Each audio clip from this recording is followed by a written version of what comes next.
O holy night, the stars are brightly shining. It is the night of our dear Savior's birth.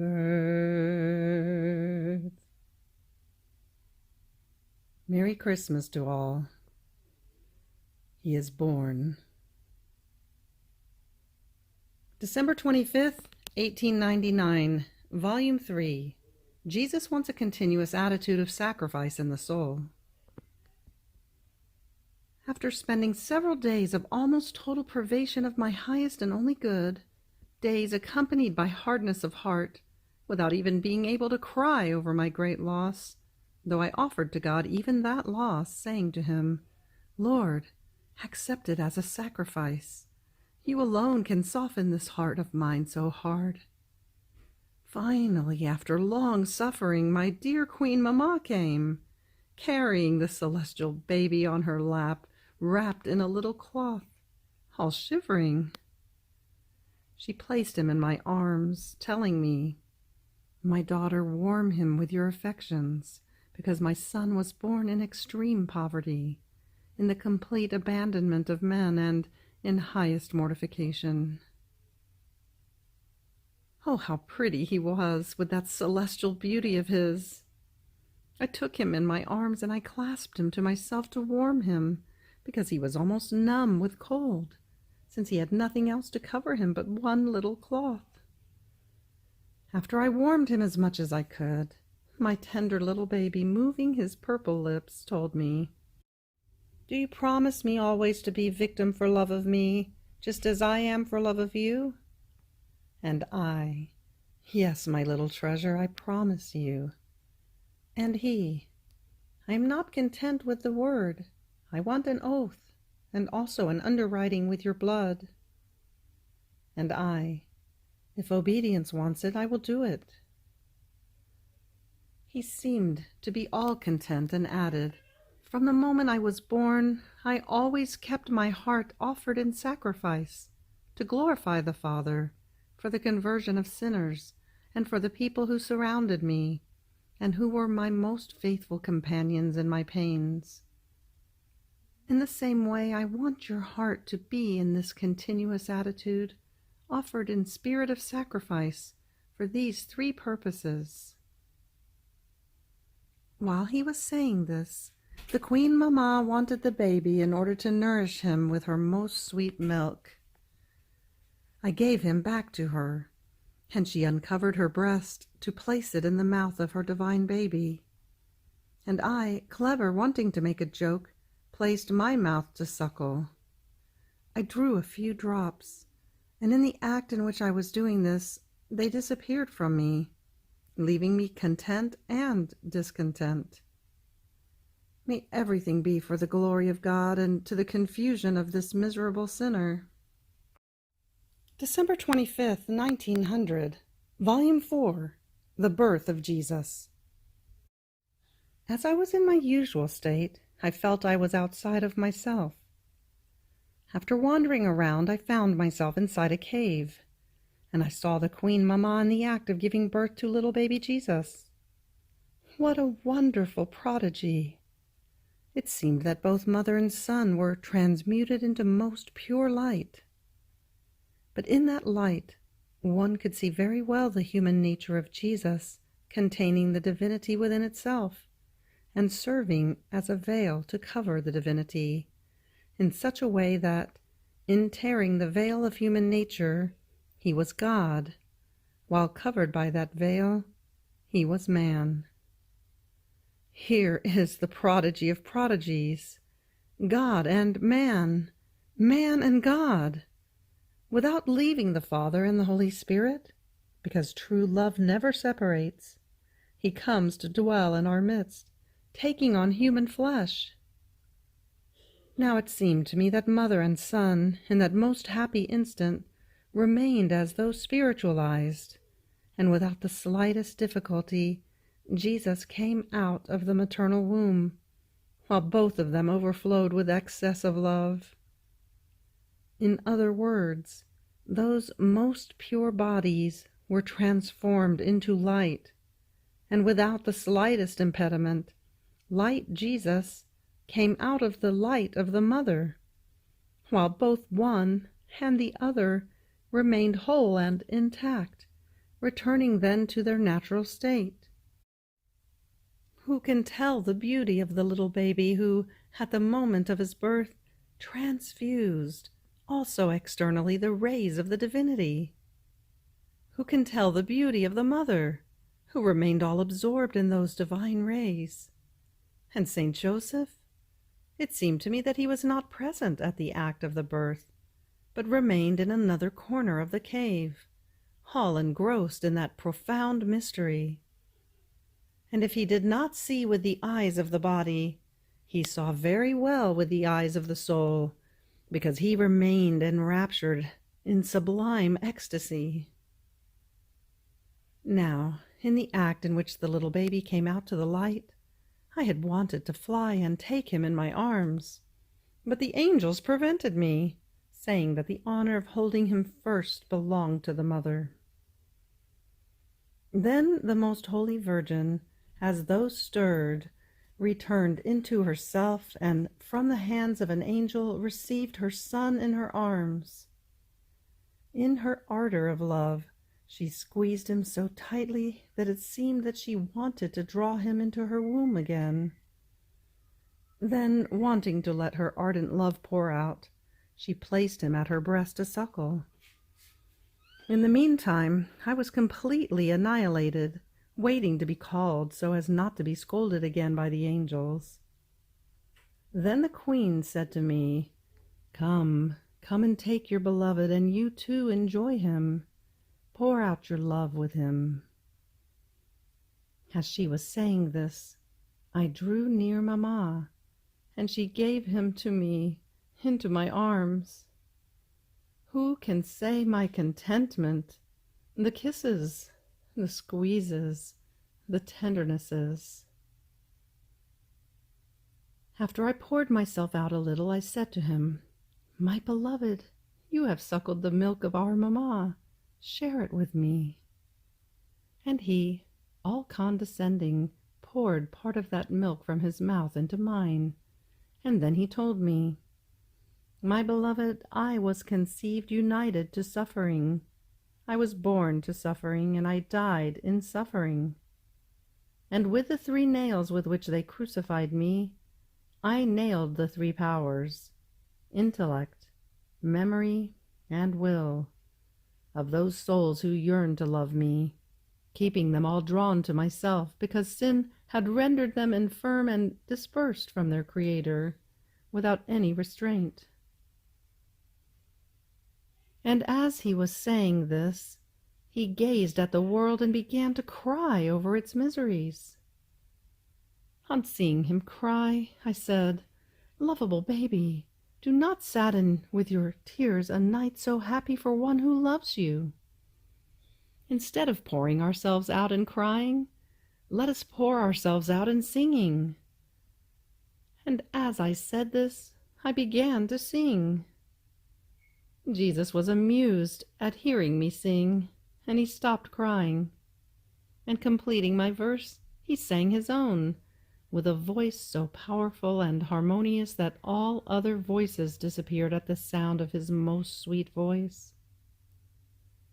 After this, I prayed to baby Jesus for my confessor, for those who belonged to me, and lastly for everyone, and he seemed all condescending. At that moment, he disappeared from me, and I returned into myself.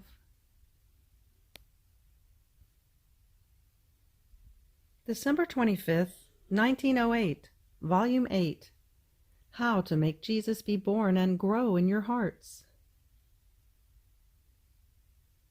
Finding myself in my usual state, I was longing for little baby Jesus, and after many hardships, he made himself seen in my interior as a little baby, and told me, "My daughter, the best way to make me be born in one's own heart is to empty oneself of everything, because in finding empty space, I can place all my goods in it, and only then can I remain in it forever, if there is room to be able to carry all that belongs to me, all that is my own. A person who went to live in the house of someone else could be called happy only if he found empty space in which to be able to put all of his belongings. Otherwise he would be unhappy. So I am. The second thing, in order to make me be born and to increase my happiness, is that everything the soul contains, both internal and external, everything must be done for me. Everything must serve to honor me, to execute my orders. If only one thing, one thought, one word is not for me, I feel unhappy. And while I should be the master, they make me a slave. Can I tolerate all this?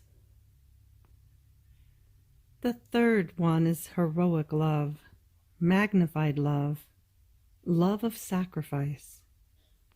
These three loves make my happiness grow in a marvelous way, because they render the soul capable of works which are superior to her strengths, as she does them with my strength alone.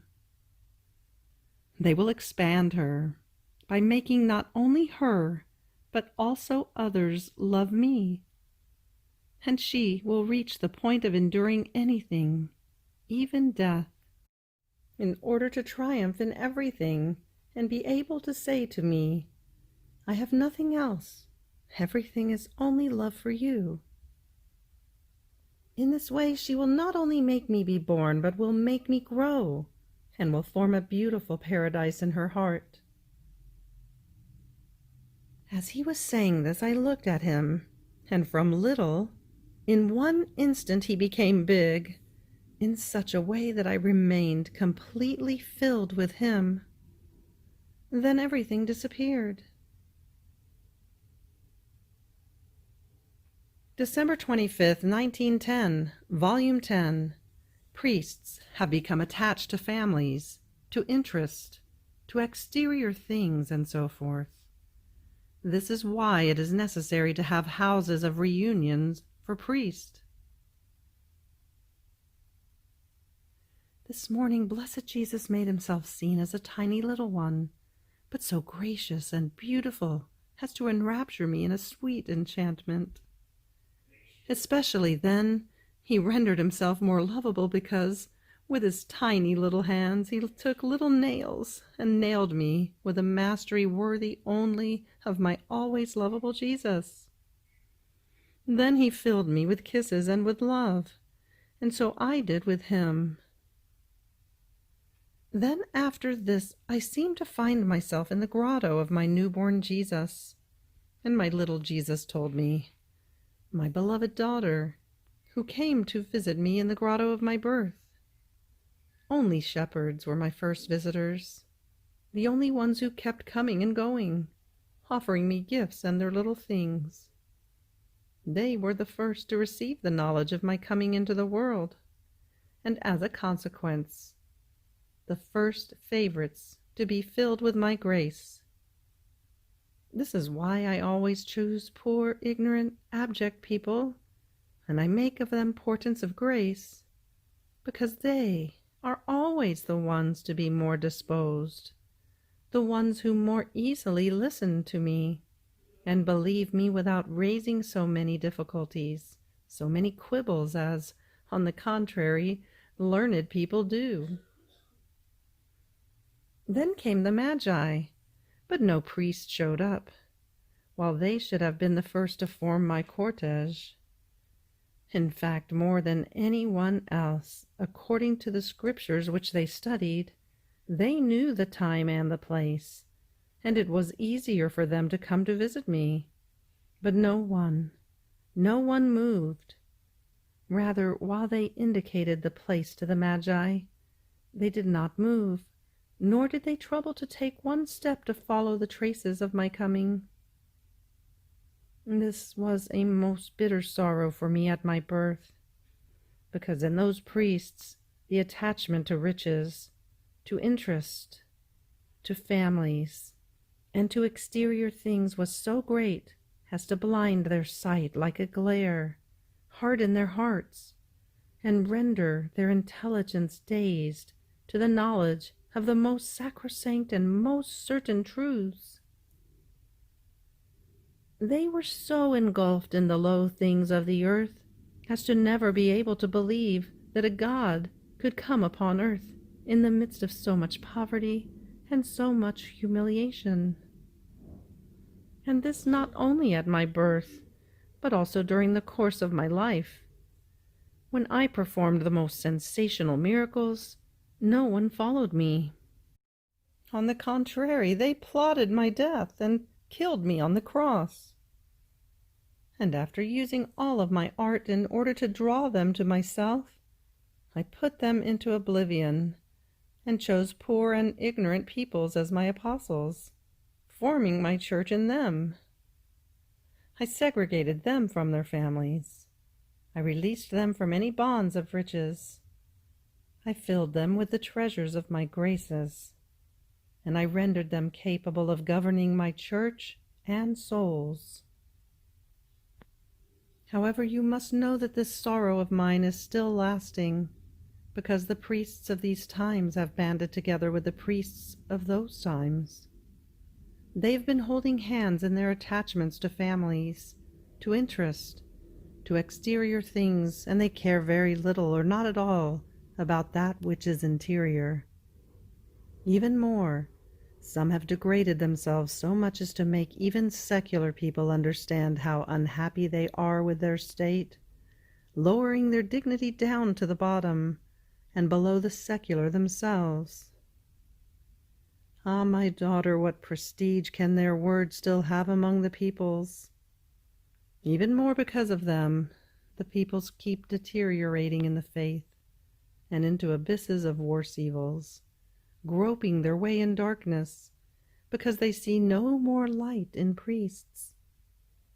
This is the reason for the necessity of houses of reunion of priests, so that freed from the mist of darkness by which he is invaded, families, interest, and cares for exterior things, the priest may give out light of true virtues, and the peoples may turn back from the errors in which they have fallen. These reunions are so necessary that every time the church has reached the bottom, this has almost always been the means in order to make her rise again, more beautiful and majestic. On hearing this, I said, "My highest and only good, sweet life of mine, I compassionate your sorrow, and I would like to soothe it with my love. But you know well who I am, how poor, ignorant, bad I am, and also extremely taken with my passion for hiddenness. I would love it if you could hide me so much within you that no one might ever again believe that I existed. And you instead want me to speak about these things which so much grieve your most loving heart, and which are so necessary for the church. Oh, my Jesus, to me speak of love, and go to other good and holy souls to speak about these things which are so useful for your church." And good Jesus continued, "My daughter, I too loved hiddenness, but there is a time for everything. When the honor and the glory of the Father, as well as the good of souls, became necessary, I revealed myself and I did my public life. So I do with souls. Sometimes I keep them hidden, other times I manifest them. And you must be indifferent to everything, wanting only that which I want. Even more, I bless your heart and your mouth, and I myself will speak in you with my own mouth and with my own sorrow." And so he blessed me, and he disappeared. December 25th, 1918, Volume 12. Jesus repeats his life in the soul. Continuing in my usual state, I was feeling all afflicted for many different reasons. And blessed Jesus came and, almost compassionating me, told me, "My daughter, do not oppress yourself too much. Courage, I am with you. Even more, I am just inside you, continuing my life. This is why now you feel the weight of justice, and you would want it to unload itself upon you. Now you feel the tearing of the souls who want to be lost. Now you feel restless to love me for all. But in seeing that you do not have sufficient love, you flood yourself within my love and take all the love that everyone should give to me. Then, releasing your silvery voice, you love me for all, and all the other things that you do. Do you think you are the one doing it? Not at all. It is I. It is I who repeat my life in you. I feel restless to be loved by you, not with a love of creature, but with my own. Therefore I transform you. I want you in my will because I want to find in you one who compensates for me and for all creatures. I want you like an organ, available to all the sounds which I want to produce.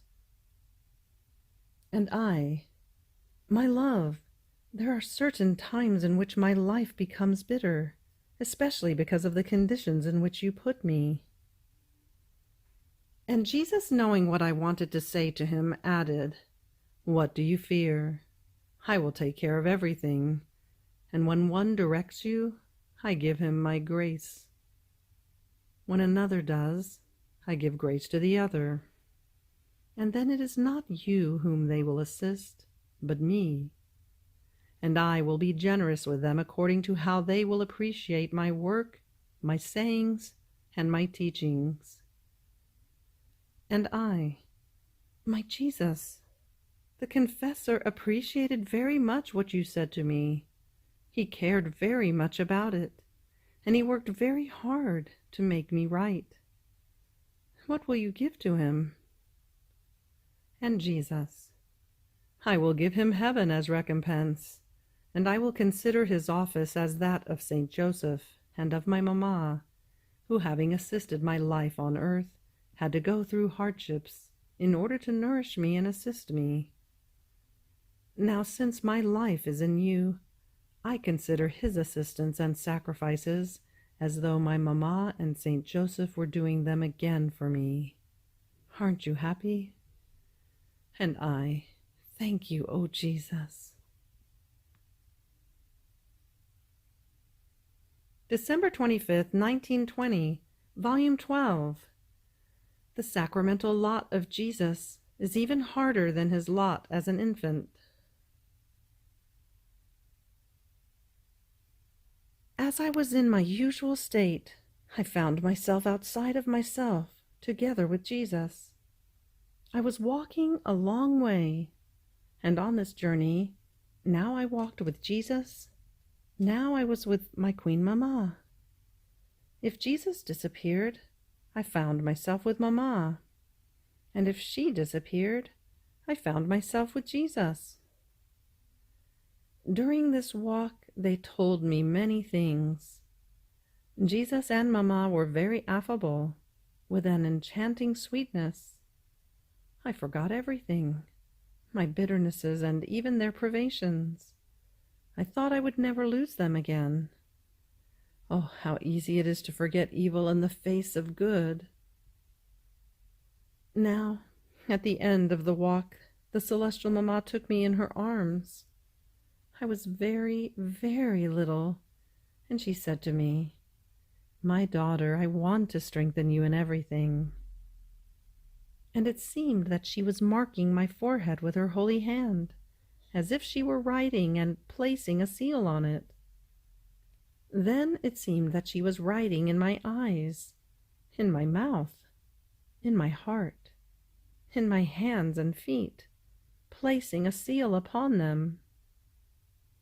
I wanted to see what she was writing, but I could not read that script. Only on my mouth I saw 2 letters which said, "Annihilation of every taste." And immediately I said, "Thank you, oh Mamma, You take away from me every taste which is not Jesus." I wanted to understand more, but Mamma told me, "It is not necessary for you to know. Trust me, I did to you what was needed." She blessed me and disappeared, and I found myself inside myself. Afterwards, my sweet Jesus came back. He was a tender little baby, wailing, crying, and shivering with cold. He threw himself into my arms to be warmed. I squeezed him so very tightly to myself, and according to my usual way, I fused myself in his will in order to find the thoughts of all with mine, and surround shivering Jesus with adorations from all created intellects, in order to find the gazes of all and make all look at Jesus and distract him from crying, in order to find the mouths, the words, the voices of all creatures, that all might kiss him so as not to make him wail, and might warm him with their breath. While I was doing this, the infant Jesus stopped wailing and crying, and as though warmed, he told me, "My daughter, did you see what made me shiver, cry, and wail? The abandonment of creatures. You placed them all around me. I felt I was being watched and kissed by all, so I stopped crying. However, know that my sacramental lot is even harder than my lot as an infant. Though cold, the grotto was spacious and had air to breathe. The host, too, is cold, but so small that I almost lack air. In the grotto I had a manger with a little hay for bed. In my sacramental life, I don't even have hay, and I have nothing but hard and ice-cold metals for bed. In the grotto I had my dear Mamma, who took me very often with her most pure hands, covered me with ardent kisses in order to warm me, soothed my crying, and nourished me with her most sweet milk. In my sacramental life it is all the opposite. I do not have a Mamma. If they take me, I feel the touch of unworthy hands which smell like earth and muck. Oh, how I feel their stench, more than the manure I smelled in the grotto. Instead of covering me with kisses, they touch me with irreverent acts. Instead of milk, they give me the bile of sacrileges, of indifference, and of coldness. In the grotto, Saint Joseph never left me without the light of a little lantern at night. Here in the sacrament, how many times I remain in the dark also at night. Oh, how much more painful is my sacramental lot. How many hidden tears, not seen by anyone. How many wails not listened to. If my lot as an infant moved you to pity, much more should my sacramental lot move you to pity. December 25th, 1921, Volume 13, How the Humanity of Jesus was Nourished by His Will. The souls who live in the divine will surrounded and consoled Jesus at his birth. One who lives in the divine will is the closest to Jesus. As I was in my usual state, my sweet Jesus made himself seen as a little baby, all numb with cold, and throwing himself into my arms, he told me, "What cold! What cold! Warm me for pity's sake. Do not let me freeze any more." I pressed him to my heart, telling him, "In my heart I possess your will, so its heat is more than sufficient to warm you." And Jesus, all content, "My daughter, my will contains everything, and one who possesses it can give me everything." My will was everything for me. It conceived me, it formed me, it made me grow, and it made me be born. If my Mamma contributed by giving me the blood, she could do so because she contained my will, absorbed within her. Had she not possessed my will, she could not have contributed to forming my humanity. Therefore my direct will, and my will which was absorbed within my mamma, gave me life. That which is human had no power over me. It could give me nothing. Only the divine will nourished me with its breath and delivered me to the light. But do you think it was the cold of the air that made me freeze? Ah, no, it was the cold of the hearts that made me grow numb. And it was ingratitude that made me cry bitterly at my very first coming out to the light. My beloved mother soothed my crying, although she too cried. Our tears mixed together, and exchanging the first kisses, we poured ourselves out in love. But our life was to be sorrow and crying, so I had her place me in the manger to go back to crying, calling my children with my sobs and with my tears. I wanted to move them to pity with my tears and with my moans, so as to be listened to. But do you know who was the first after my mamma whom I called with my tears, to be close to me in my very manger, to pour myself out in love? It was you, the little daughter of my will. You were so little as to surpass my dear mamma in littleness, so much so that I was able to keep you near me, in my own manger, and I could pour my tears into your heart. These tears sealed my will in you, and constituted you legitimate daughter of my will.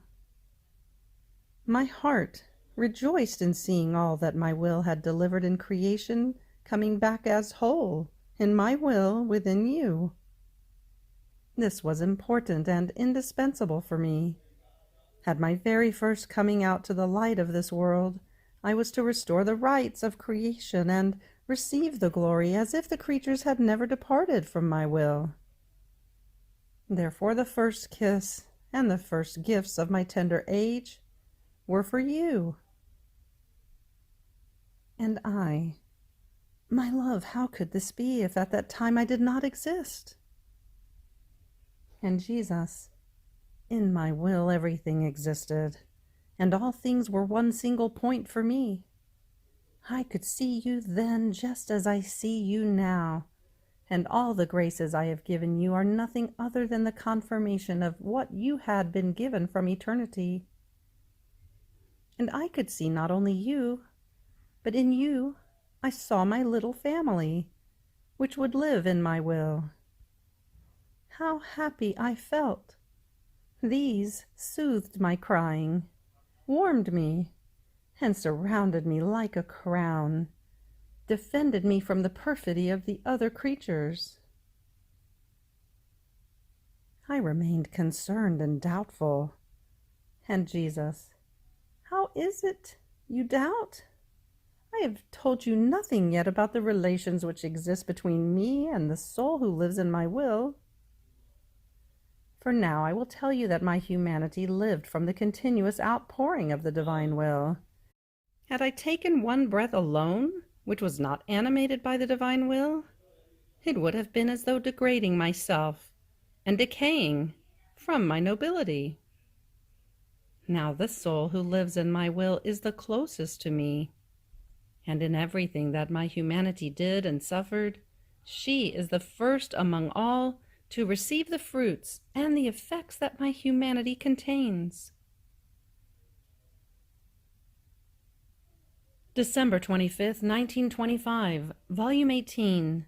The dispositions are needed in order to possess the gift of the divine will. Similes of it. The living and supreme will is the greatest thing. It is to live divine life, and the soul operates in the unity of the eternal light. I was thinking about what is said above, that the divine will is a gift, and as gift, one possesses it as one's own.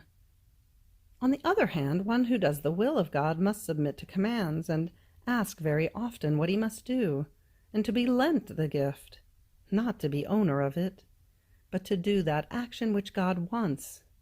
And once it is done, give back the gift he had borrowed. Many images and similes formed in my mind about one who lives in the divine volition and possesses it as a gift, and one who does the most holy will of God, who not only does not possess the fullness of the gift, but if he possesses it is at intervals and as a loan. I'm going to tell some of those similes. I imagined I had a gold coin, which had the virtue of making arise as many coins as I wanted. Oh, how rich I could become with this gift! On the other hand, someone else receives this gift as a loan for 1 hour, or in order to carry out one action of his, to then give it back immediately. What difference between my richness because of the gift I possess and that of one who receives it as a loan? Or, I imagined, I had received the gift of a light which never goes out. So both at night and during the day, I am safe. I always have the good of seeing this light, which no one can take away from me. It becomes as though a natural part of me, and it gives me the good of knowing what is good in order to do it, and what is evil in order to escape it.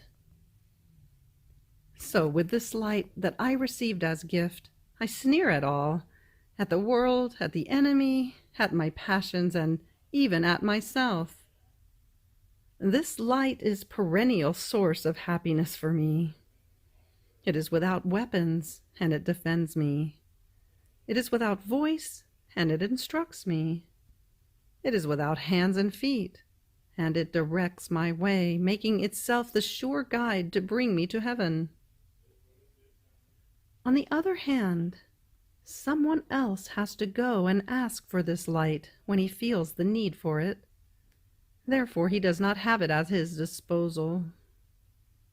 Not being used to always looking with this light, he does not possess the knowledge of good and evil, and has not enough strength to do good and to avoid evil. So, not possessing the light, turned on and continuous, in how many deceptions, dangers, and narrow ways does he not find himself? What difference between one who possesses this light as his own gift, and one who has to go and ask for it when he needs it? Now, while my mind wandered amid many similes, I said to myself, so the living in the will of God is to possess the will of God, and this is a gift.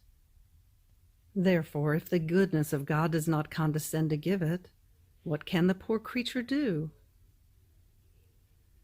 At that moment, my lovable Jesus moved in my interior as though clasping me all to himself, and told me, "My daughter, it is true that the living in my will is a gift, and it is to possess the greatest gift. But this gift, which contains infinite value, which is currency that arises at each instant, which is light that never goes out, which is sun that never sets, which puts the soul in her place, established by God in the divine order, and therefore she takes her place of honor and of sovereignty in the creation, is given but to one who is disposed, to one who will not waste it, to one who will esteem it so much and love it more than his own life.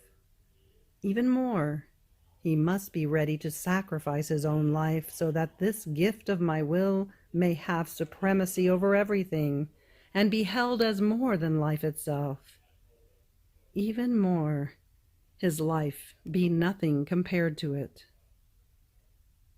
Therefore, first, I want to see that the soul really wants to do my will and never her own, that she is ready to make any sacrifice in order to do mine, and that in everything she does, she always asks me for the gift of my will, even just as a loan. Then, when I see that she does nothing without the loan of my will, I give it as gift, because by asking for it over and over again, she has formed the void within her soul in which to place this celestial gift. And by becoming used to living with the loan of this divine food, she has lost the taste for her own will. Her palate has been ennobled and will no longer adapt itself to the vile foods of her own self. Therefore, in seeing herself in possession of that gift which she longed for, yearned for, and loved so much, she will live of the life of that gift. She will love it, and will give it the esteem it deserves. Would you not condemn a man who, taken by a childish affection for a child, only to have him around a little bit to amuse himself with him, would give him a banknote worth 1,000? And the little boy, not knowing the value of it, tears it to 1,000 pieces after a few minutes. But if, on the other hand, first he makes the child desire it, then he makes him know its value, then the good which that banknote of 1,000 can do for him, and then he gives it to him, that child will not tear it to pieces, but will go put it under lock and key, appreciating the gift and loving the giver more. And you would praise that man who had the ability to make known to the little child the value of money. If man does so, much more I do, who give my gifts with wisdom, with justice, and with true love. Here is, therefore, the necessity of the dispositions, of the knowledge of the gift, of the esteem and appreciation, and of love for the gift itself. Therefore, knowledge of it is like the herald of the gift of my will, which I want to give to the creature. Knowledge prepares the way. Knowledge is like the contract I want to make of the gift I want to give. And the more knowledge I send to the soul, the more she is spurred on to desire the gift and to solicit the divine writer to place the final signature that the gift is hers and she possesses it. So the sign that in these times I want to give this gift of my will is the knowledge of it. Therefore be attentive not to let anything escape you of what I manifest to you about my will, if you want me to place the final signature on the gift which I yearn to give to creatures.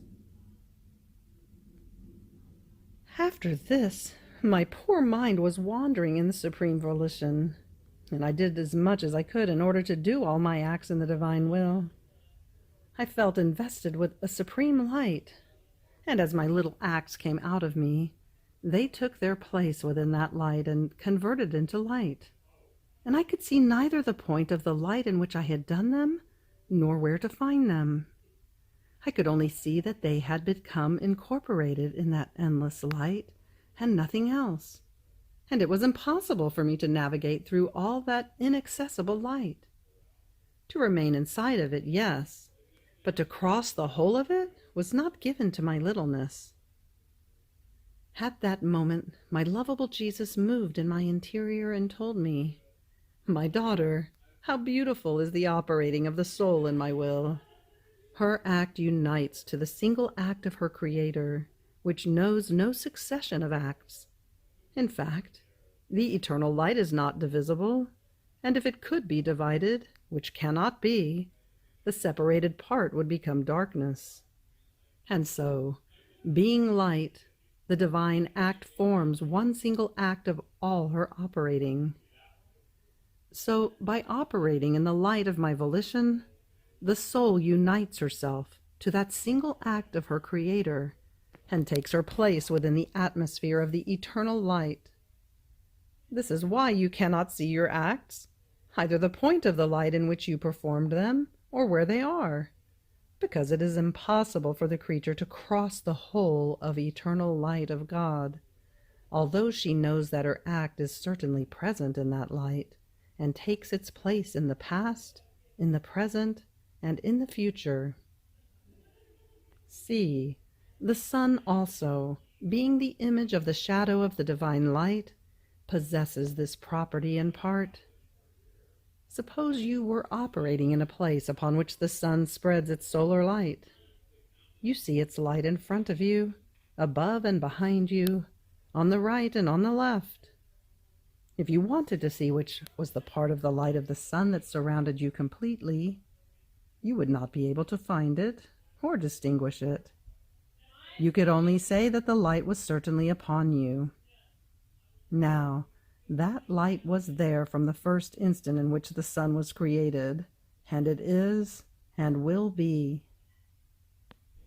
If your act could convert into solar light as it converts into divine light, would you be able to find your particle of light and the light which was given to you by the sun in order to let you operate? Certainly not. However, you know that an act has come out of you, which was incorporated into the light of the sun. This is why I say that the living in the Supreme Volition is the greatest thing. It is to live divine life. As soon as he sees the soul in his will, the celestial Creator takes her in his arms, and placing her on his lap, he lets her operate with his very hands, and with the power of that Fiat with which all things were made. He lets all his reflections descend upon the creature, in order to give her the likeness of his operating. This is why the operating of the creature becomes light. It unites to that single act of her Creator, and constitutes itself eternal glory and continuous praise of her Creator. Therefore be attentive, and let the living in my will be for you your all, that you may never descend from your origin, that is, from the lap of your Creator. December 25th, 1926, Volume 20. How the Little Baby Made Himself Seen, Newly Born, by His Mamma. The light that the little baby sent forth, that gave to everyone the greeting of his coming upon earth. Difference between the grotto and the prison of the Passion. I was anxiously waiting for little baby Jesus, and after many sighs, finally he came, and throwing himself as a little baby into my arms, he said to me, "My daughter, do you want to see how my inseparable mamma saw me when I came out of her maternal womb? Look at me and see." I looked at him, and I saw him as a tiny little baby, of a rare and enrapturing beauty. From the whole of his little humanity, from his eyes, from his mouth, from his hands and feet, came out most refulgent rays of light that not only enveloped him, but extended so much as to be able to wound each heart of creature, almost to give them the first greeting of his coming upon earth, the first knock, to knock at the hearts, to have them open and ask for a shelter in them. That knock was sweet, but penetrating. However, being a knock of light, it made no clamor, and yet it made itself heard strongly more than any sound. So on that night, all felt something unusual in their hearts, but very few were those who opened their hearts to give him a little accommodation. And the tender infant, in feeling himself unrequited in his greeting, and that no one was opening at his repeated knocking, began his crying, with his lips livid and shivering with cold. He sobbed, wailed, and sighed. But while the light that came out of him was doing all this with creatures, receiving the first rejections with his celestial mamma as soon as he came out of her womb, he threw himself into her maternal arms to give her the first embrace, the first kiss. And since his little arms could not reach to embrace her completely, the light that came out of his little hands surrounded all of her, in such a way that mother and son remained invested with the same light.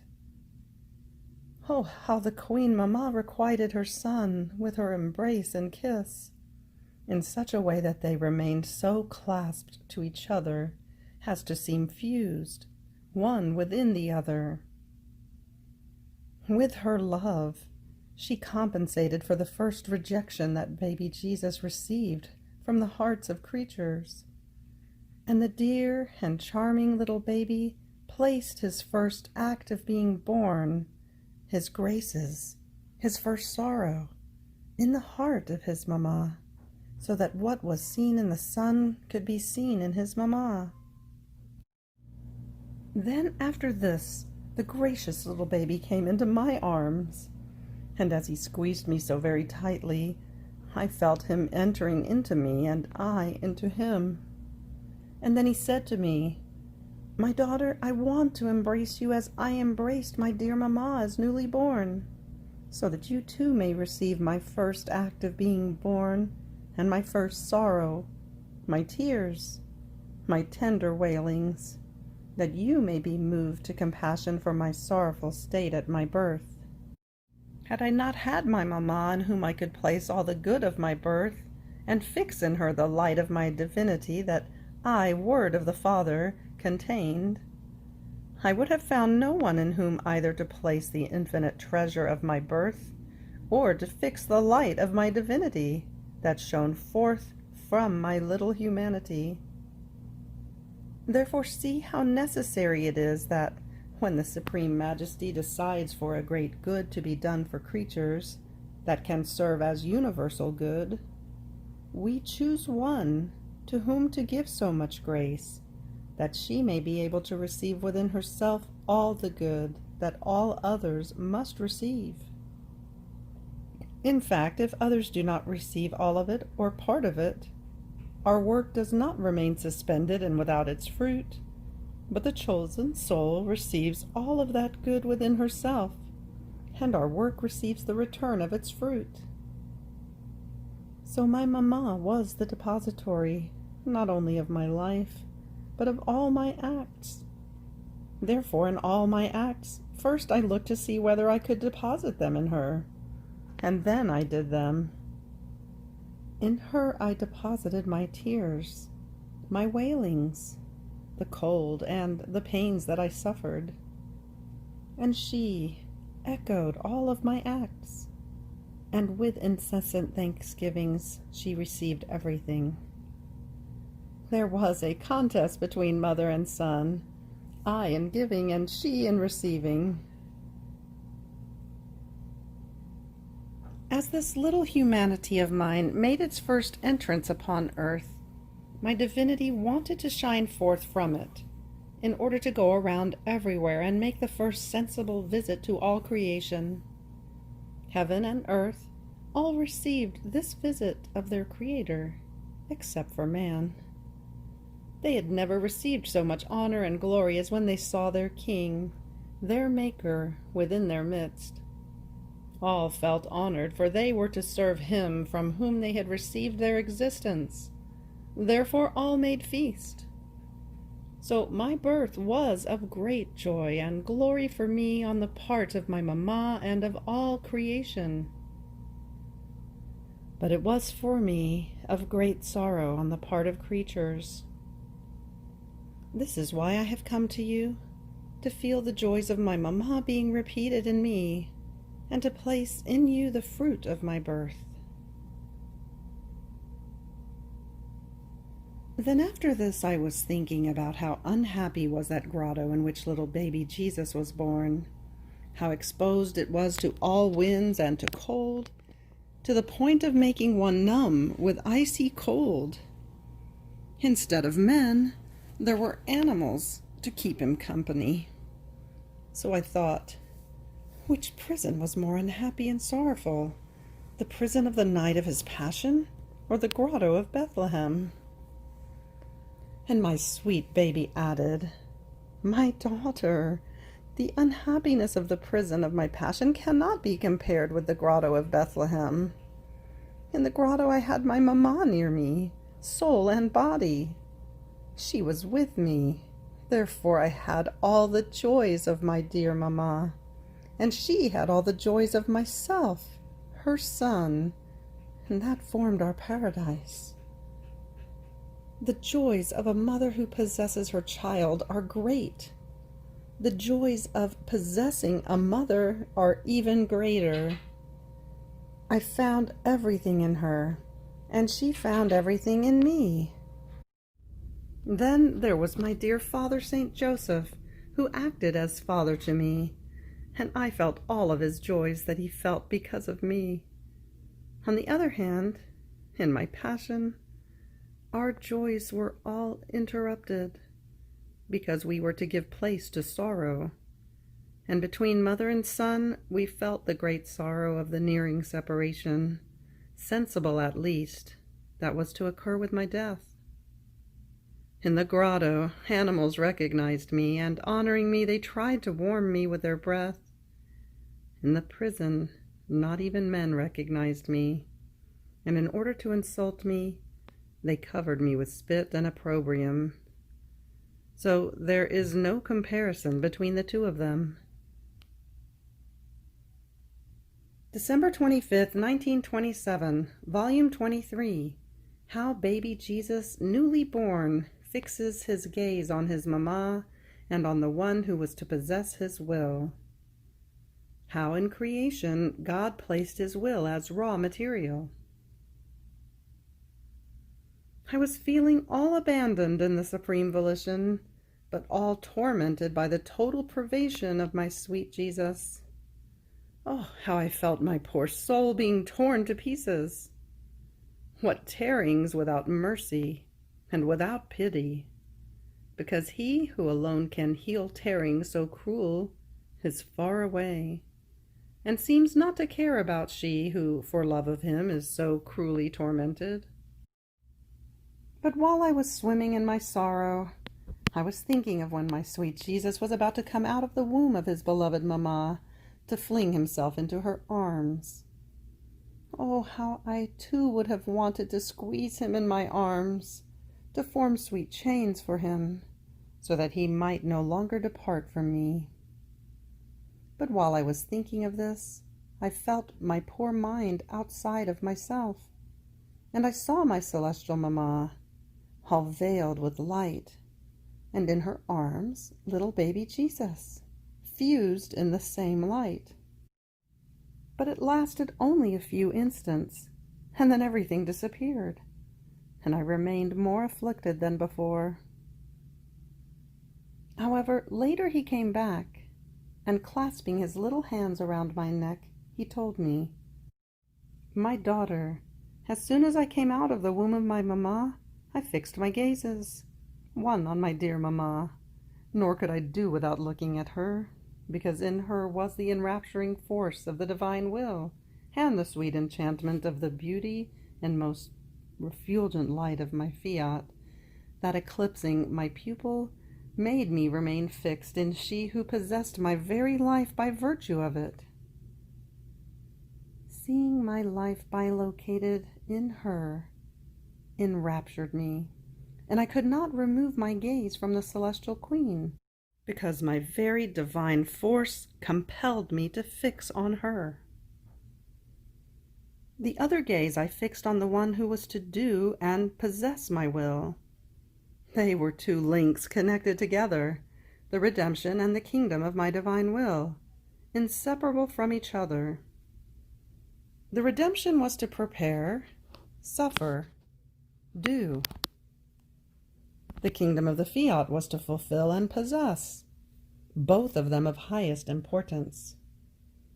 Therefore, my gazes were fixed on the chosen ones to whom both one and the other were entrusted, because there was my very will in them that enraptured my pupil. Why do you fear, then, if you have the gaze of your Jesus always looking at you, defending you, protecting you? If you knew what it means to be looked upon by me, you would no longer fear anything.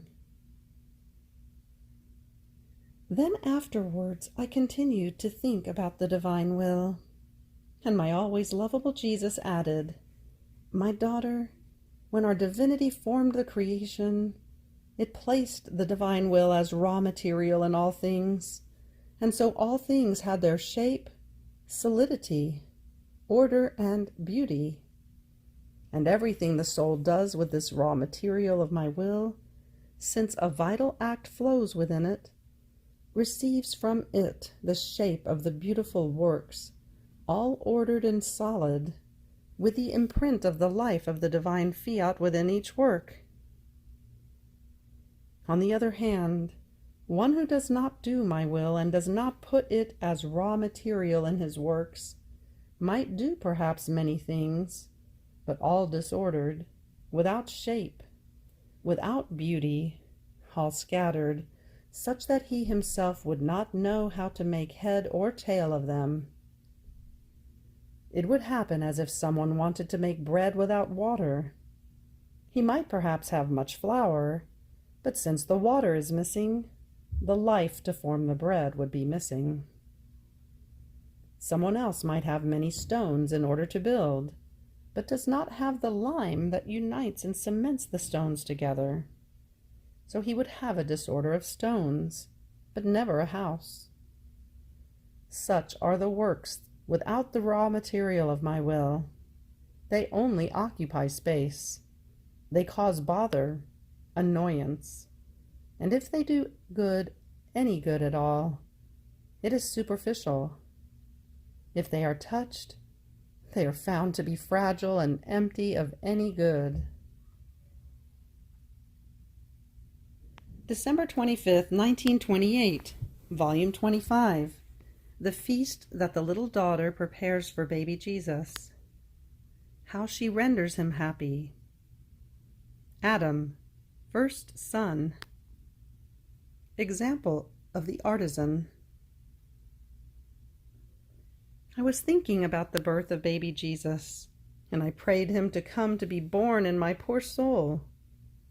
And in order to sing his praises and form a cortege for him in the act of his birth, I fused myself in the holy divine volition, and flowing in all created things, I wanted to animate the heavens, the sun, the stars, the sea, the earth, and everything with my I love you. I wanted to place all created things as though in waiting in the act of Jesus' birth, so that all would say to him, I love you, and we want the kingdom of your will upon earth. Now, while I was doing this, it seemed to me that all created things would come to attention in the act of Jesus' birth, and as the dear baby came out of the womb of his celestial mamma, the heavens, the sun, and even the tiny little bird, as though all in chorus, were saying, I love you, and we want the kingdom of your will upon earth. My I love you in the divine will flowed within all things in which the divine will had its life, and therefore all sang praises to the birth of their Creator. And I saw the newborn baby who, flinging himself into my arms, all shivering, told me, what a beautiful feast has the little daughter of my will prepared for me. How beautiful is the chorus of all created things saying to me, I love you, and wanting my will to reign. One who lives in it can give me anything, and can use all stratagems in order to render me happy and make me smile, even in the midst of tears.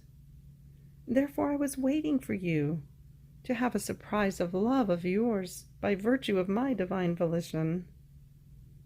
In fact, you must know that my life on earth was nothing but suffering, operating, and preparing everything that was to serve the kingdom of my divine will, that must be kingdom of happiness and of possession. Therefore it is then that my works will have their full fruits and will change for me and for creatures into sweetnesses, into joys, and into possession. Now while he was saying this, he disappeared from me. But after a little while he came back inside a little cradle of gold, clothed with a tiny little garment of light. And he added, My daughter, today is my birthday, and I have come to render you happy with my presence. It would be too hard for me on this day not to render one who lives in my divine will happy, not to give you my first kiss and tell you I love you as a requital of yours, and clasping you tightly to my little heart, make you feel my heartbeats that unleash fire and would want to burn everything that does not belong to my will, while your heartbeat, echoing within mine, repeats for me your pleasant refrain. May your will reign on earth as it does in heaven. Repeat it always, if you want to render me happy and calm my baby crying.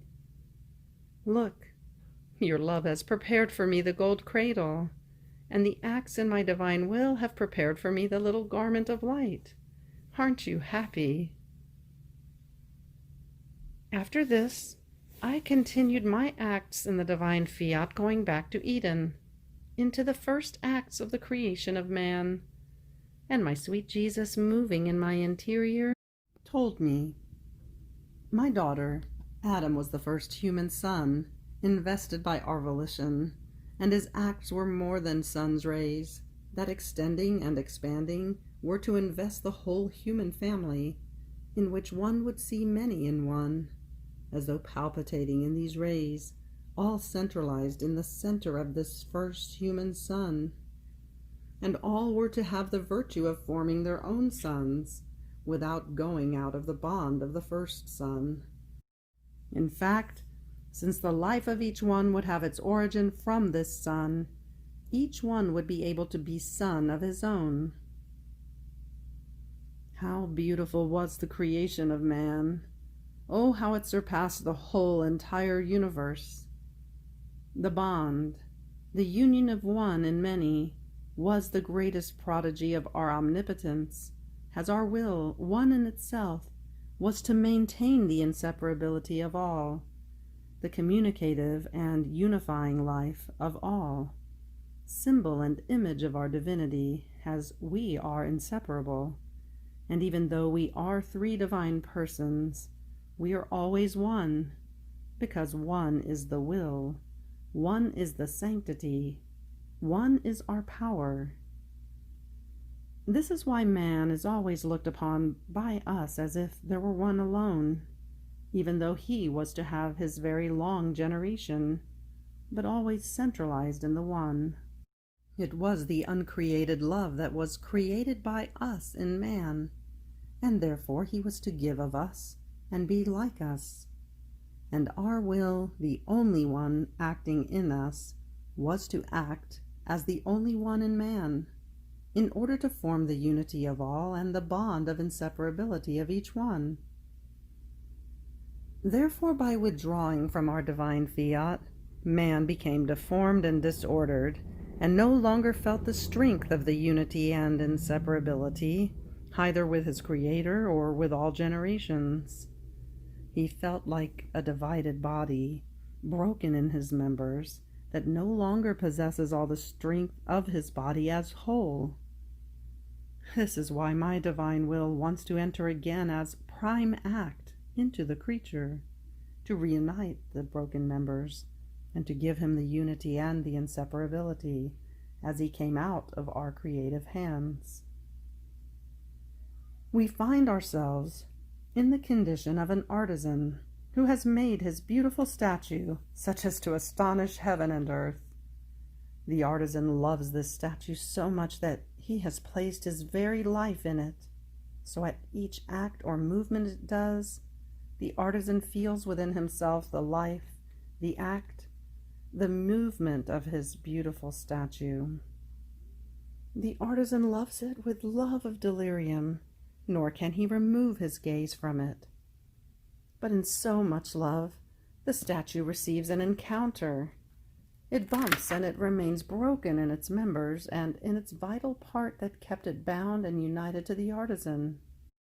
What will his sorrow not be, and what will he not do in order to redo his beautiful statue? More so, since he still loves it, and to the raving love has added the grieving love. Such is the state the divinity is in with regard to man. He is our delirium of love and of sorrow, for we want to redo the beautiful statue of man. And since the bump took place in the vital part of our will that he possessed, once our will is re-established in him, the beautiful statue will be redone for us, and our love will be satisfied. Therefore, I want nothing else from you but my divine will to have its life. Then he added with a more tender tone, "My daughter, in the created things the divinity did not create love, but the flowerings of his light, of his power, of his beauty, and so forth. So it can be said that in creating the heavens, the stars, the sun, the wind, the sea, the earth, it was our works that we issued, and the flowerings of our beautiful qualities. Only for man was this greatest prodigy of creating the life, and the life of our love itself.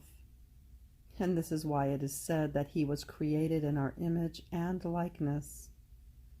And this is why we love him so much, because it is life and work that has come out of us, and life costs more than anything." December 25th, 1929, Volume 27. How the birth of Jesus was the rebirth of the divine will in his humanity, and everything he did were rebirths of it, formed in him in order to make it be reborn in creatures. Jesus was the true sacrificed one of his will. I was thinking of when my most sweet baby Jesus, fidgeting with love, came out of the womb of his celestial mamma. What joy for her to be able to squeeze him in her arms, kiss him, and engage in a contest in loving he who so much loved her.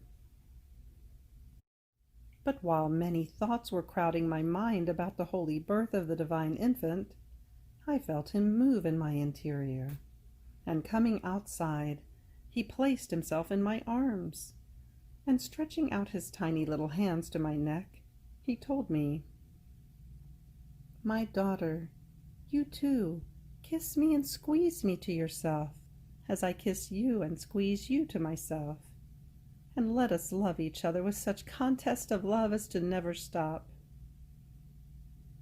And abandoning himself in my arms as a tiny little baby, he remained silent. But who can say the squeezes of love, the affectionate kisses? I believe it is better to pass over them in silence. Then afterwards, resuming his speaking, he added, "My daughter, my birth in time was the rebirth of my divine will in my humanity, and as it was reborn in me, it brought the good news of its rebirth in the human generations. My Fiat is eternal, but it can be said that it was as though born in Adam in order to form the long generation of the rebirth in the creature. But since Adam rejected this divine will, by rejecting it, he prevented the many rebirths it was to have in each creature. And with constant and invincible love, it waited for my humanity in order to be born again in the midst of the human family. Therefore, everything I did in the whole course of my life, the baby tears, my moans and wailings, were nothing other than rebirths of my divine will that were formed in me so as to make it be reborn in creatures. In fact, it being reborn in me and possessing it as my own, I had the right and the power to give it and make it be reborn in the creature. So everything that my humanity would do, steps, works, words, pains, and even my breath, and my very death, formed as many rebirths.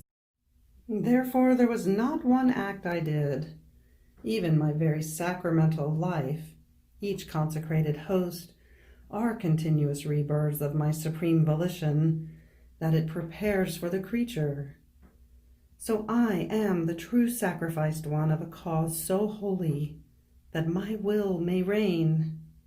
I myself am he who formed its kingdom within me, and making it be reborn in me as many times for as many creatures as it would be reborn in, I formed its most holy empire, and its reigning in the midst of my members.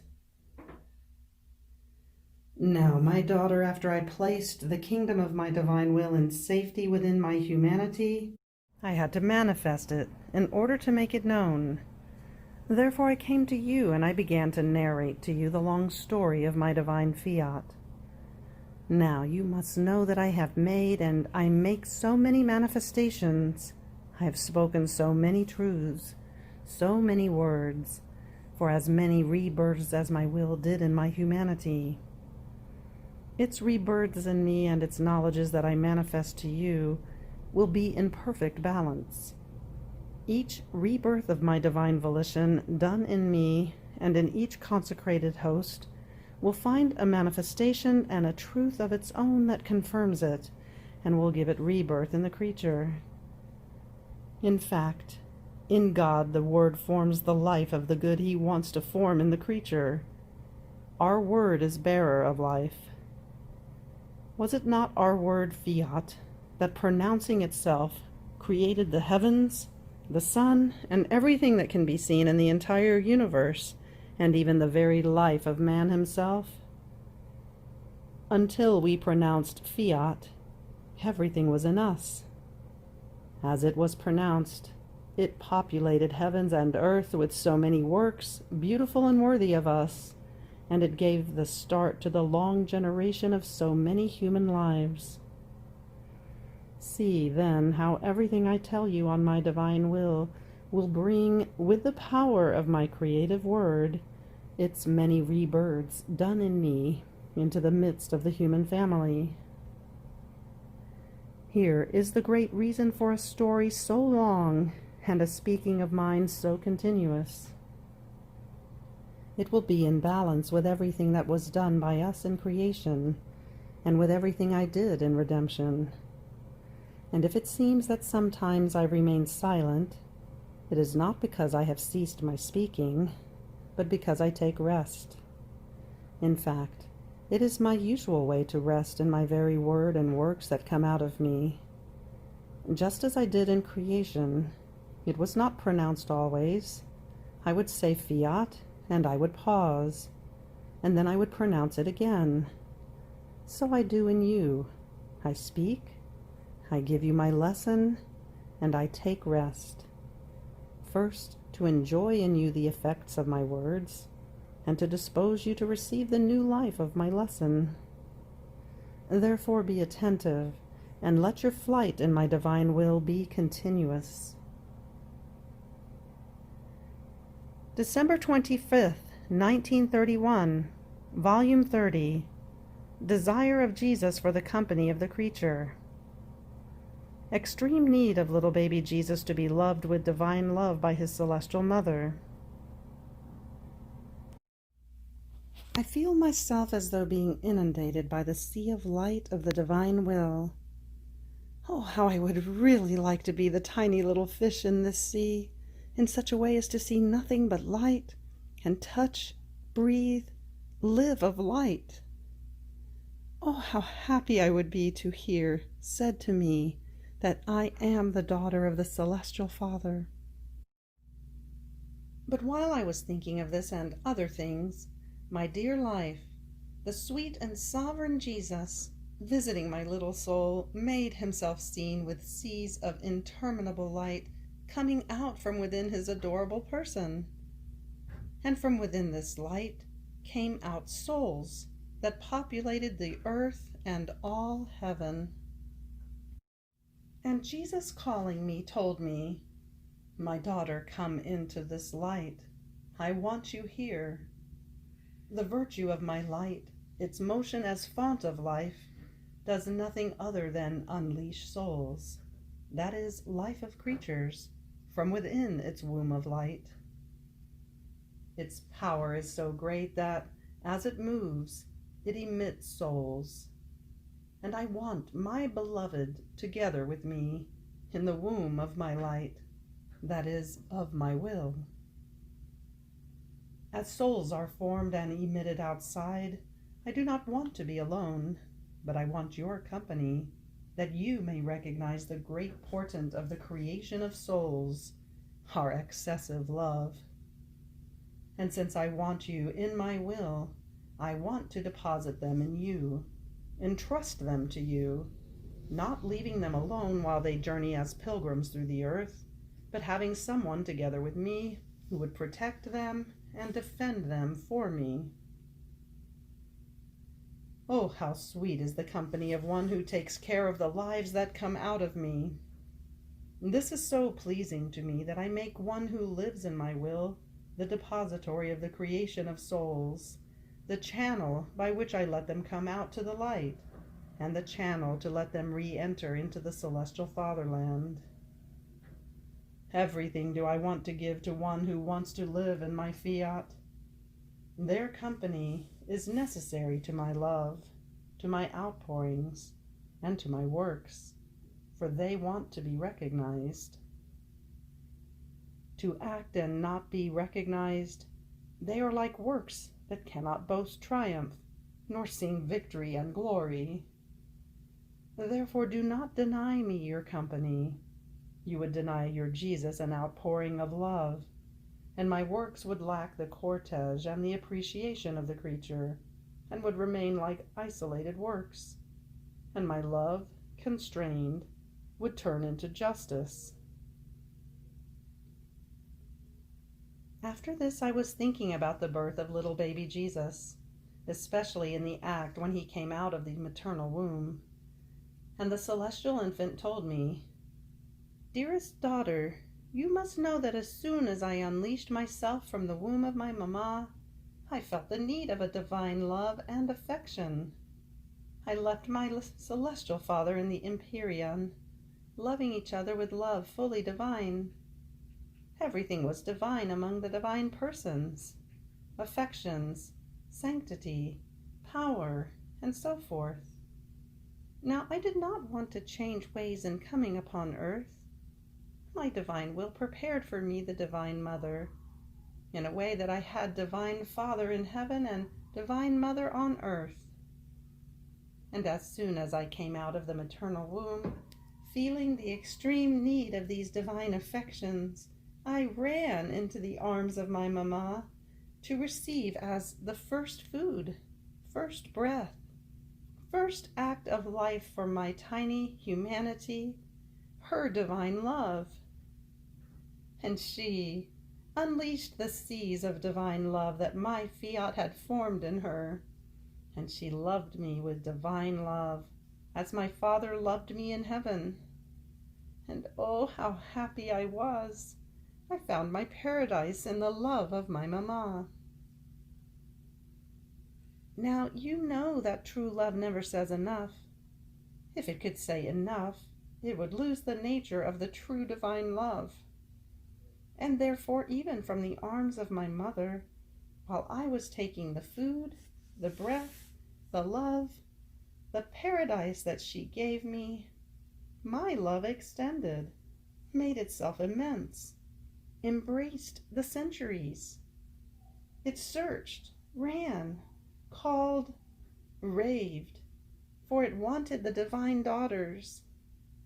And my will, to calm my love, presented to me the divine daughters whom it would form for me in the course of the centuries. And I looked at them. I embraced them. I loved them. And I received the breath of their divine affections. And I saw that the divine queen would not remain alone, but would have the generation of my divine daughters and hers.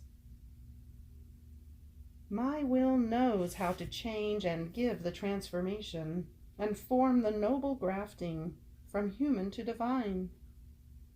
Therefore, when I see you operate in it, I feel, being given to me and repeated for me, the paradise that my ma gave me when she received me, a little baby, into her arms. Therefore, those who do and live in my divine will make arise and form the sweet and beautiful hope that its kingdom will come upon earth, and I will delight in the paradise of the creature that my fiat has formed in them. And while my mind continued to think about what Jesus had told me, with a more intense and tender love, he added, "My good daughter, our love runs continuously toward the creature. Our loving motion that never ceases runs in the beating of the heart, in the thoughts of the mind, in the breathing of the lungs, in the blood that circulates. It runs, always runs, and vivifies with our note and motion of love, the heartbeat, the thought, the breath, and it wants the encounter with the love palpitating, with the breath loving, with the thought that receives and gives us love. And while our love runs with unreachable rapidity, the love of the creature does not meet with ours. It remains behind, and does not follow the race of our love that runs without ever stopping. And as we see that we are not even followed, while we continue to go around in the heartbeat, in the breath, in the whole being of the creature, delirious we exclaim, our love is not known, nor received, nor loved by the creature, and if she receives it, it is without knowing it. Oh, how hard it is to love and not to be loved. Yet, if our love did not run, their lives would cease in one instant. It would happen as to the clock. If there is the winding, it makes its tick-tick heard, and it marks the hours and the minutes in an admirable way, and it serves to maintain the order of the day, the public order. If the winding ceases, the tick-tick can no longer be heard. It is stopped, as though lifeless, and there can be many disorders because the clock is not moving. The winding of the creature is my love, such that as this celestial winding runs, the heart palpitates, the blood circulates, the breath is formed. These can be called the hours, the minutes, the instants of the clock of the life of the creature.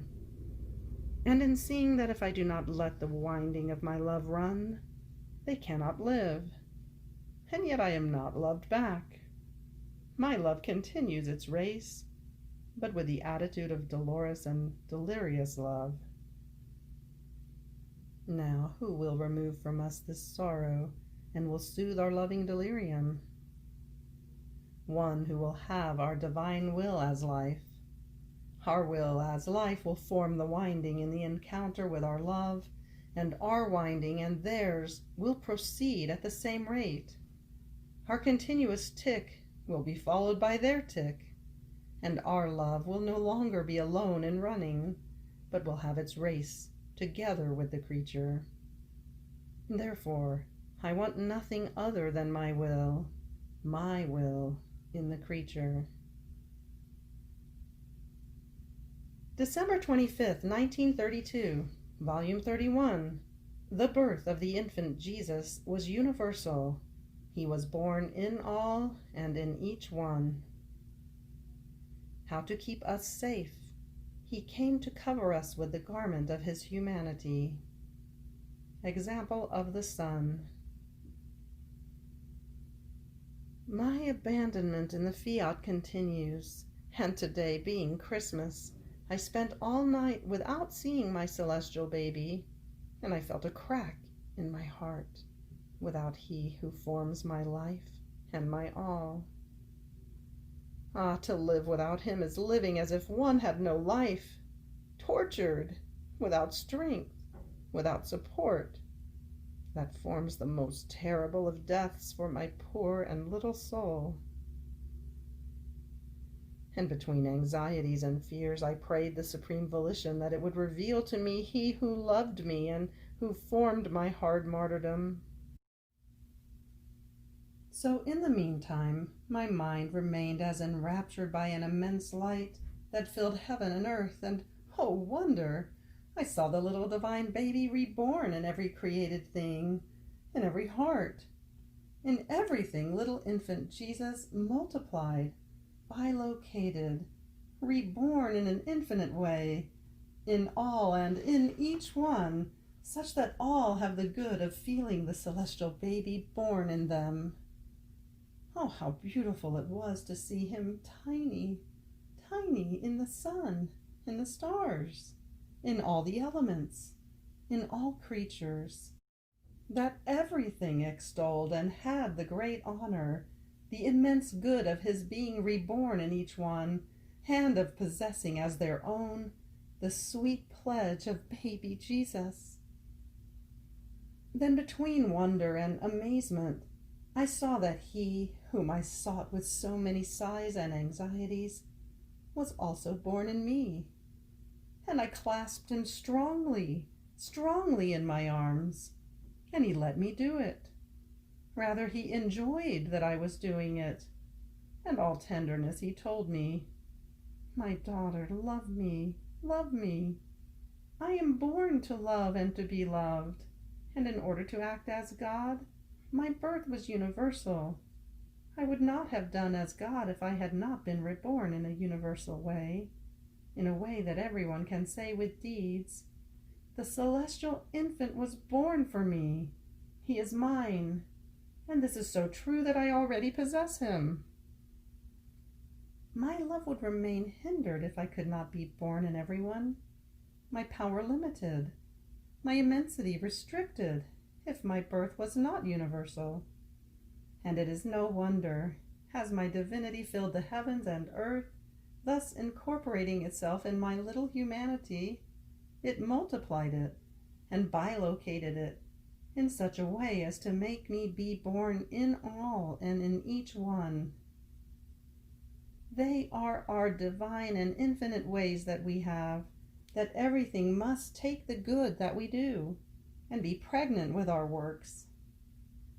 Even more, when I descended from heaven to earth, I wanted to take human flesh in order to completely glorify the Celestial Father, to supply for everything that man had not done. This is why he wanted my little humanity also reborn in all created things, because man had not given us the glory, the exchange of love for having created a heaven, a sun, and so many other things. And my humanity being reborn in them glorified my celestial Father completely for the whole work of creation.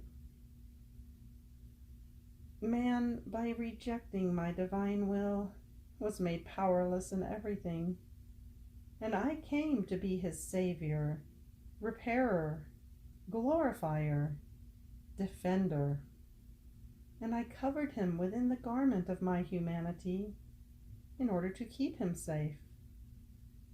And I answer to my celestial Father for him in everything. So much was my love that my divinity was able to give an outpouring to my love, that it brought me to being born in every heart and in all things. This is so true that the first ones to recognize me and to extol me were created things, because feeling my birth in themselves, they exulted with joy and made feast for me. But do you know who are those who make feast for me in the birth in their hearts? Those who possess my divine will. These have immediately noticed that I am born in their hearts, and they make perennial feast for me. On the other hand, the others make me cry. They give me sorrow, and with sin they prepare for me the knife to either wound me or kill me. After this I remained all immersed in his love, and the moving scene of the birth of the celestial baby, so universal and in everyone. He made me understand who knows how many things, but I believe that it is better to pass over them in silence, because not knowing how to say them well, I would blunder. So in order to make a feast for the celestial infant, I abandoned myself completely in the divine will. And he, returning again, but so attractive, with a beauty so rare that one does not find another similar, and enclosing himself in my heart, all love, as a place of his birth, repeated in me his infantile wailings, loving moans, and repeated sobbings. Oh, how moving it was to see him now crying. now sobbing. He made the first entrance of being reborn in each one and in all, with the weapons of his tears, with the stratagems of his sobbing, with the prayers of his wailings. With this he made himself enrapturer, and by way of enrapturing, with the strength of a God that he possessed, he entered into hearts in order to form his rebirth anew. Oh, the heavens bow down, and together with me love and adore the celestial infant. But while my mind was lost in a mystery so great, the sweet little baby, between tears and sobbings, mixed with a celestial attitude of appeal, added, "Blessed daughter, my birth was not only universal, because as God I cannot do differently. I found myself in the condition of the sun, that whether they want it or they do not want it, all created things, all creation and all creatures must receive its light, its heat. From up high, descending with my empire of light, and with my supremacy that I possess over everything and every one, it seems that the sun says in its muteness, but stronger than if it could speak, whether you receive me with love, or I invest you with the rights that I possess to give you light, if you do not want to receive me, I will surround you on all sides in a way that you cannot escape from my light, and I will have the great glory that I have given my light to everyone. The sun is a symbol of my birth, because it too is reborn in all days for each and every one.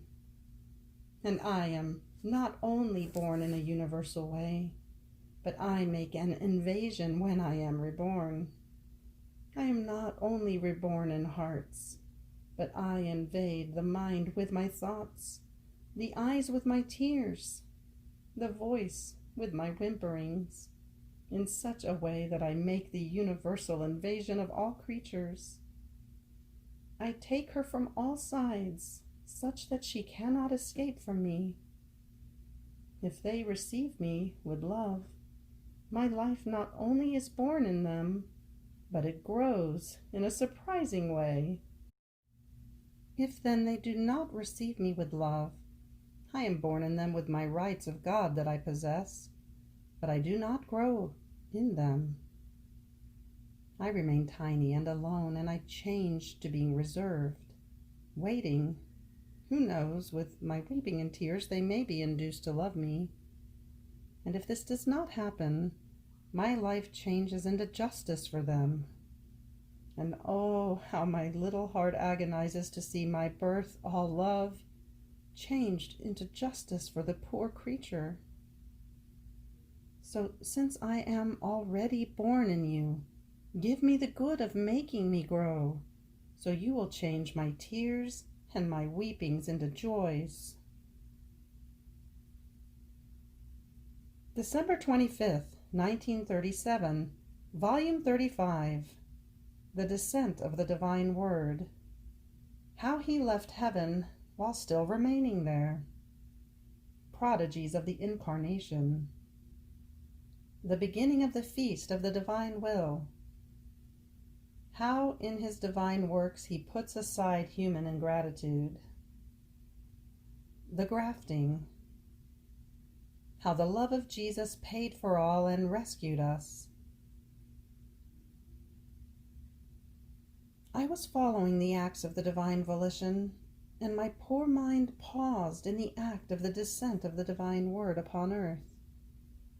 My God, how many wonders, how many surprises of love, of power, of divine wisdom! They are so great and so many that one doesn't know where to start to tell them. My beloved Jesus, as if inundated in his sea of love that forms its waves, surprising me, said, "My blessed daughter, in my descent upon earth, the wonders, the ardor of our love were so great and so many that neither angels nor creatures can understand all that our divinity operated in the mystery of my incarnation. You must know that our Supreme Being possesses its incessant motion by nature.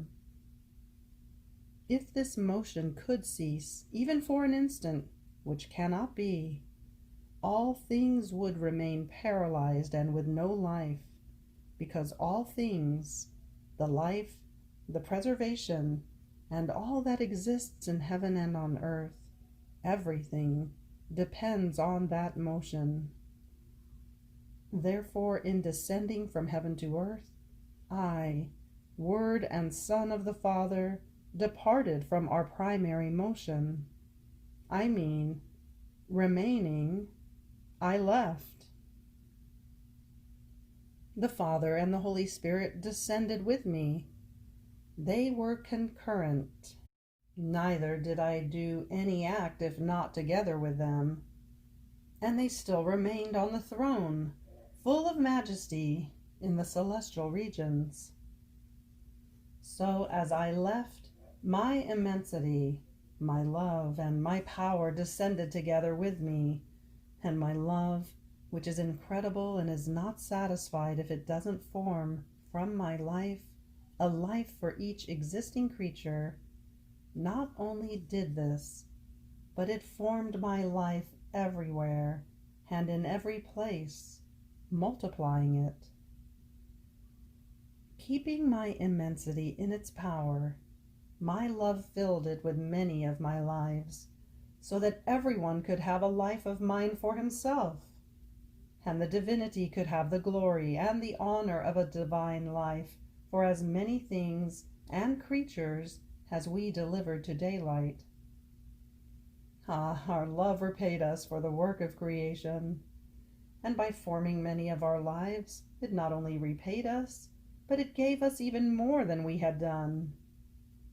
Our divinity remained enraptured, and felt a sweet enchantment in seeing the devices and stratagems of our love, in seeing so many of our lives being spread out, since our love used our own immensity as the circle in which to place them. Therefore, while my life was the center, my immensity and power were the circumference in which these innumerable lives were being deposited. These lives could find everything in every one and offered themselves to love us and to be loved. I remained surprised in hearing this, and my sweet Jesus, not giving me time, immediately added, "My daughter, do not be surprised. When we operate, we do complete work so that nobody can ever say, 'He didn't do this for me. His life is not all my own.' Ah, love cannot arise when things are not one's own and are not kept within one's power. And then, isn't this what the sun also does? Work created by us, in becoming light for the eyes, to the extent of filling them completely with light, and being at the same time light, full and entire, for the hand that works, for the step that walks. In this way, everyone, created things and creatures, can say, 'The sun is mine.' While the center of the sun is in the height of the atmosphere, its light departs and remains. With its circle of light, it invests the earth and becomes light for everyone, even for the little flower and the tiny blade of grass. The sun is not life. It has light, and light it gives, together with all the goods contained in its light. Our divinity is life, the author and life of all. Therefore, in descending from heaven to earth, I had to do complete acts, and more than sun, show off my life, multiplying it into many lives, so that heaven, earth, and everyone could possess my life. Otherwise it would not have been a work worthy of our wisdom and of our infinite love." Jesus remained silent, and I continued to think about the birth of little baby Jesus. And he added, "Little daughter of my will, The feast of my birth was the feast, the beginning of the feast of my divine will. As the angels were singing, "Glory to God in the highest heavens, and peace on earth to the men of good will," all angels and the creation assumed a festive mode, and while celebrating my birth, they celebrated the feast of my divine will. In fact, with my birth, our divinity received true glory unto the highest heavens, and men will have the true peace when they will recognize my will, giving it dominion and allowing it to reign. Only then will they feel my will as good, will they feel the divine strength. Only then will heaven and earth sing together, "Glory to God in the highest heavens, and peace on earth to the men who will possess the divine will." All will abound in these men, and they will possess the true peace. So I continued to think of the birth of that little King Jesus, and I said to him, "Nice little baby, tell me, what did you do when you saw the great human ingratitude to your great love?" And Jesus, "My daughter, if I had taken into account the human ingratitude to my great love, I would have taken the way to go back to heaven. But I would have saddened and embittered my love and turned the feast into mourning. So would you like to know what I do in my greatest works in order to make them more beautiful? With pomp and with the greatest show of my love, I put everything aside: human ingratitude, sins, miseries, weaknesses, and I give course to my greatest works, as if those things did not exist. If I had wanted to care about the evils of man, I couldn't have done great works, or put all my love on the field. I would have remained hampered, suffocated in my own love. Instead, in order to be free in my works, and to make them as beautiful as I can, I place everything aside, and, if necessary, I cover everything with my love, so that I see nothing but my love and my will. I move forward with my greatest works, and I perform them as if nobody had offended me. For our glory, nothing can be lacking to our decorum, to the beauty and the greatness of our works. This is why I would want that you too did not occupy yourselves with your weaknesses, your evils, and your troubles. In fact, the more the creature thinks about those, the weaker she feels, and the more the poor one feels drowned by evils, while her miseries press round her more strongly. By thinking about it, weakness feeds more weakness, and the poor creature falls even more. Evils become stronger, miseries reduce her to starvation. But if she doesn't think about them, they disappear by themselves. Good is completely the opposite. One good feeds another good. One act of love calls for more love. One abandonment in my will makes her feel the new divine life within herself. Therefore, thinking of good forms the food and the strength to do more good. This is why I want your thinking to be occupied by nothing other than loving me and living in my will. My love will burn all your miseries and all your evils, and my divine volition will become your life, using your miseries as the base on which to raise its throne. Then I continued to think about the little newborn Jesus. And oh, how it broke my heart seeing him crying, sobbing, wailing, and shivering with cold. I wanted to place one "I love you" of mine for each pain and each tear of the divine little one, to warm him and to calm his crying. And Jesus added, "My daughter, I can feel one who lives in my will, in my tears and in my wailing. I feel her, flowing in my crying sobs, and in the shivering of my tiny limbs. By virtue of my will that she possesses, she turns the tears into smiles, and the sobs into heavenly joys. With her love dirges, she warms me, and changes the pains into kisses and hugs. Even more, know that one who lives in my will receives continuous grafts of all that my humanity does. If I think, I graft her thoughts. If I speak and pray, I graft her word. If I work, I graft her hands. There is nothing of what I do that does not form a graft for the creature, to make of her the repetition of my life.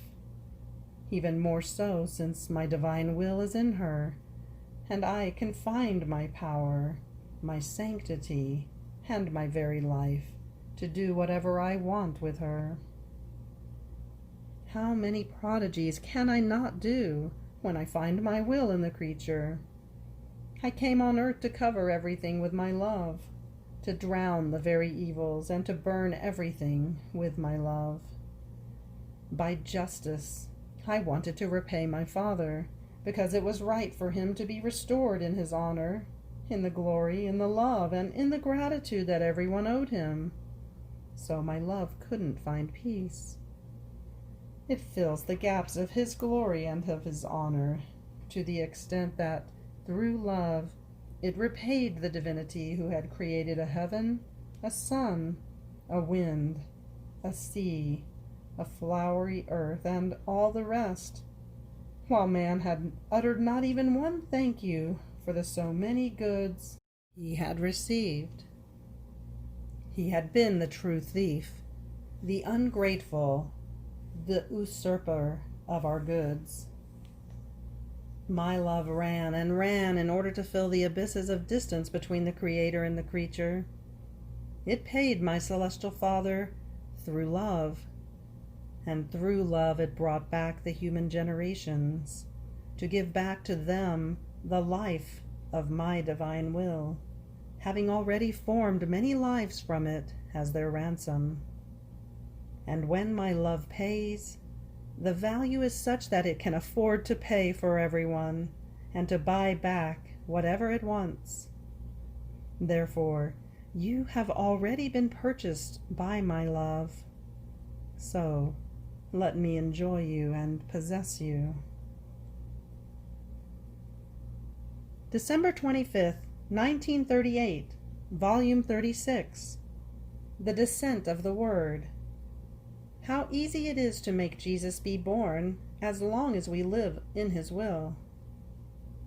The paradise that the Queen of Heaven made Jesus find on earth. My poor mind continues its path in the divine will. Oh, how happy it feels in seeing that its little newborn wanders in search of its acts, to know them, kiss them, adore them, make them her own, and say, "How much you loved me."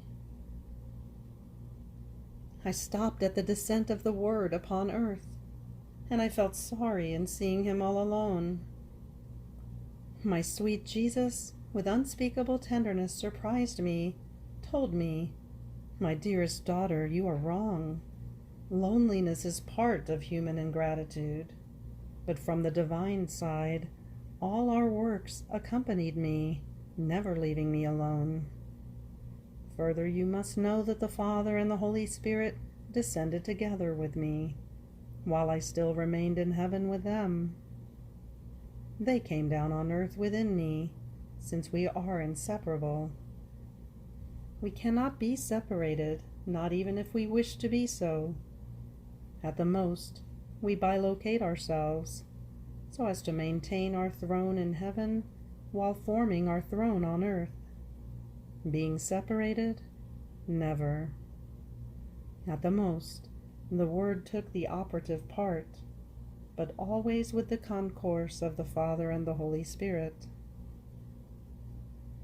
Furthermore, in the act of my descent from heaven, everyone moved to be my court and render me the honors I deserve.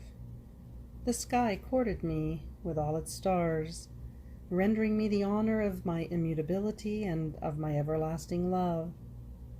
The sun courted me, paying me the honor of my eternal light. Oh, how well it praised the variety of its effects!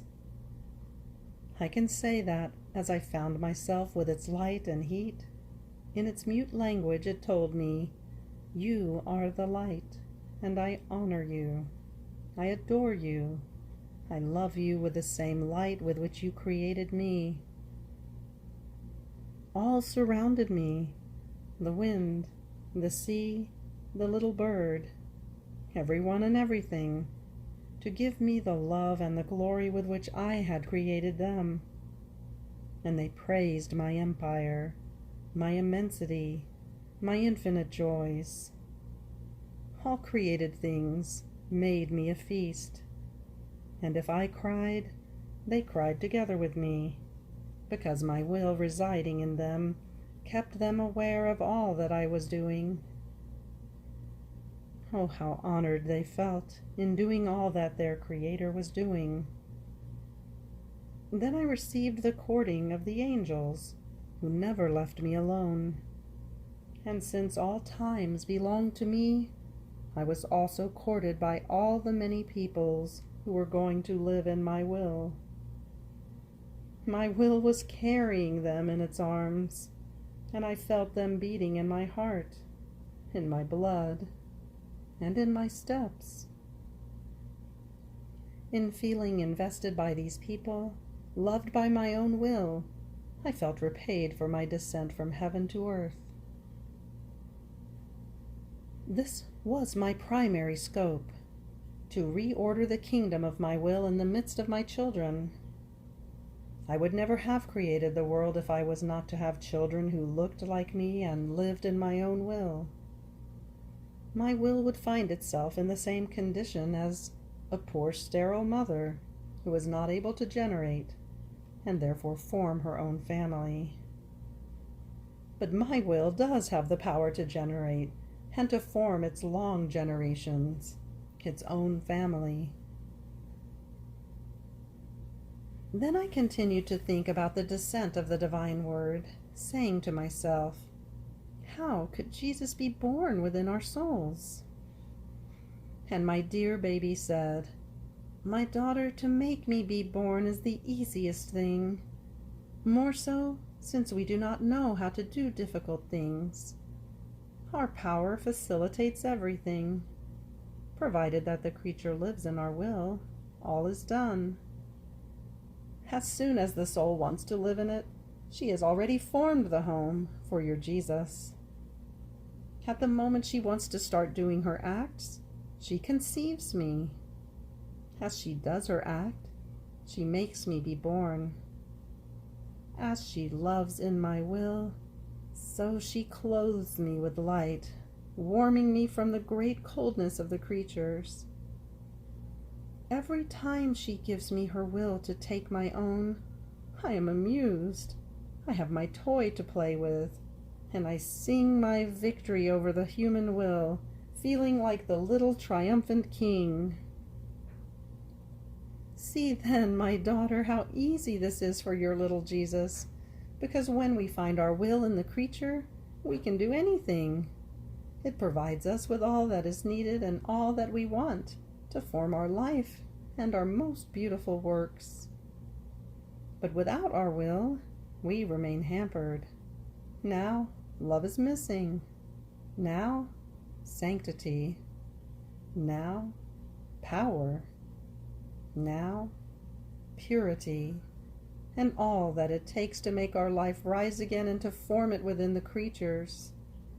Therefore, all depends on the creatures, since from our side, we place ourselves at their disposal. Further, during my birth, my divine Mama made me a beautiful surprise with her acts, with her love, with the life of my will that she possessed. She formed my paradise on earth. She did nothing other than braid the whole creation with her love, laying seeds of beauty, making me enjoy our divine beauties within which her beauty was shining. How beautiful my mother was! How beautiful to find her in the whole of creation! She made me enjoy her beauty and the beauty of her acts. She spread her sea of love to make me find her love, my paradise of love in all created things. I delighted and exulted in my mamma's seas of love. She made for me, in my will, the most beautiful tunes and the most delightful concerts, so that her little Jesus would not miss the music of the heavenly fatherland.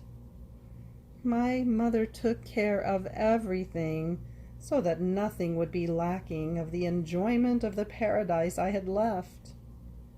She kept forming in each one of her acts new joys to make me happy.